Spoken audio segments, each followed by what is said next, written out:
that was moving with us at the time, was his ego. And it was like, he can't be wrong, so in order for him to say something like, I should have signed, but, they offered me. He's talking about Rockefeller. Yeah. I was going to sign to Rockefeller, and it's documented. They talked about it on Hot 97. The Jay-Z said something to the effect of, we offered Jazz a deal, and, it's like a slap in the face. He turned us down. It's like, it's like somebody saying, well, I offered Slim a meal, but on the plate was a stack of dog shit. So it's like, you're going to look like the bad guy if nobody knows that it was a pile of dog shit on the plate. You know what I'm saying? They offered me a shit deal.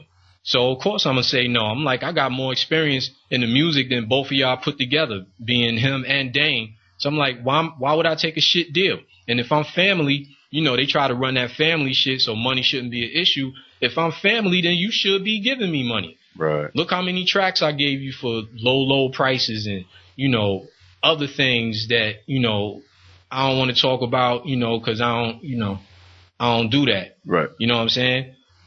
So many things, intangibles that led to all of us being in that position for you to insult me with a bullshit deal and then go on the radio and make it like you offered me, a gazillion dollars and, a mansion and, a whole bunch of cars or something when you didn't really offer me shit.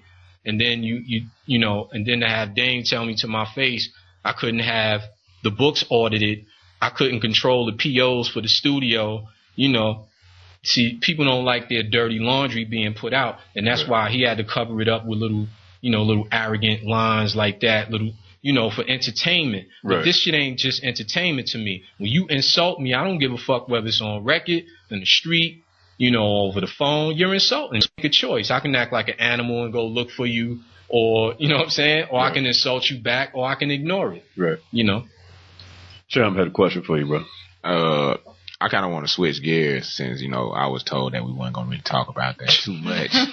And he just went on ad nauseum about it. But the research, I don't want to talk about, your flow, your style when you rap, bro. You like one of these real, based on what I heard, these rapid fire rappers. How do you, get that technique down pat? Because, I look at artists like you and Twister and maybe some of the members of Bone. I realize it takes a lot of talent to rap that fast and actually be saying something.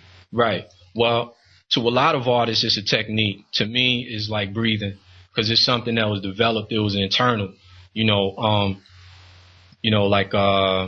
used to do real mixtapes. Like we used to do record on cassette tape.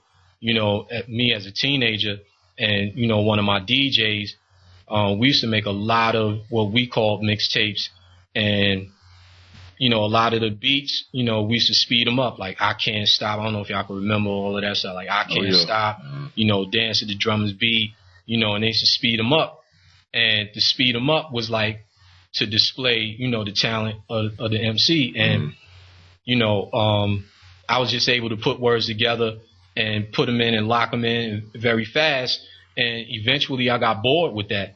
So one time, I was writing something and it was something that I felt I needed to say every single thing, but it didn't fit in a normal, like, the normal cadence, just like a 4/4, or, you know what I'm saying? So I doubled it up. Okay. And when I did that, my DJ looked at me, and eventually I didn't do that much more of it, but we did this song in 85 that came out in 86 called HP Gets Busy. It was we had a group called High Potent MCs. It was myself, Jay-Z, and these two brothers from Long Island, LD and Almond Joy. We put this song out, and Jay-Z was like, yo, I heard you do that on those mixtapes. Excuse me. And he was saying, like, you should do that more. And he kept saying that you should do that more. I said, well, I'll do it when it comes. Like, if it doesn't come, I'm not going to do it. I'm not going to force it.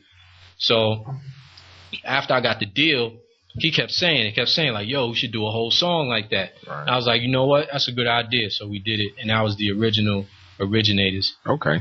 But a lot of cats, they don't, and it kind of fucks me up a little bit that they don't mention me you know, but if I see them in the street or at a club or something, you know, they'll be like, yo, you the originator of that style, son. Yo, son, word, you be killing that shit since back in the days. But then when the cameras come on, why does my name escape your mind? Up, right, you know what I'm saying? Mention the kid. You know what I'm saying? Like if somebody did something landmark, you know, I mention them. I give kudos all the time. Right. You know. All right. Ms. Mocha. I noticed before you said you had a deal, you were actually one of the first rappers that had like a major deal with a $300,000 budget. Can you elaborate on that more and talk about that more? Oh yeah, in 1988, like when cats were getting $30,000, $40,000, $50,000 budgets to record their album and do whatever else they had to do, EMI Records gave me $275,000 along with a flat in an upscale Nathan, and we were in Battery Studios